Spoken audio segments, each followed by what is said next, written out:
Buenas noches. Hombre, yo quería compartir hoy desde un sentimiento como es la culpa, ¿cierto? Y en los adictos la culpa es habitual frente a situaciones que se vivieron, tanto con personas terceras como con nosotros mismos. Pero yo pienso que la culpa que más nos atormenta es el autodaño, el autoengaño, la manipulación, todo lo que desarrollamos en la vida de consumo y antes de darnos cuenta que éramos adictos. Hoy en día yo veo la culpa como un sentimiento que me puede ayudar a afrontar el miedo, porque puede existir miedo frente a culpas, pero también la culpa, aparte de que nos puede confrontar con el miedo, también nos puede confrontar con la ira con nosotros mismos, ira con los demás.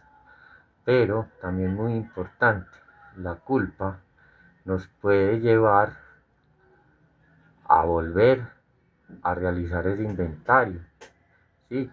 ¿Por qué aparece la culpa? ¿Y en qué situaciones? Y si hay necesidad de hacer un proceso de perdón o de reparación, ¿cierto? Pero también sé que la culpa ya vivida en el proceso de recuperación nos hace responsables. O sea, es como un despertar espiritual. Ya el responsable eres vos, no es nadie más. Y hay que ser firmes con nosotros mismos y también nos ayuda a canalizar y a pensar cómo hablar, cómo dirigirnos a nosotros mismos, cómo dirigirnos a los demás. Nosotros siempre vamos a tener la necesidad de compartir con los demás, pero también tenemos que tener claro que toda la vida vamos a estar con nosotros mismos, ¿sí? Entonces es muy importante darle trámite a la culpa. Lo hablo por mí, no soy psicólogo. Yo tuve un proceso de rehabilitación, también incursioné como en un proceso de formación de terapeuta, pero para entender por qué mi cabeza era tan loca y sigue siendo tan loca. Entonces he notado sentimientos de culpa, pero me he permitido antes de analizar por qué y buscar el lado positivo de esto. Entonces, como les he dicho, la culpa me ha ayudado a confrontar miedos, a autoperdonarme, a hacer actos de reparación, eh, a permitir sentir esas frustraciones que a veces son necesarias porque nos llevan a reinventarnos, ¿cierto? Entonces yo pienso que todos esos sentimientos positivos o negativos que salgan de la culpa hay que digerirlos, hay que analizarlos y hay que ver qué nos proyectan, ¿cierto? Porque es necesario soltar las culpas. Las culpas son autodestructivas, ¿cierto?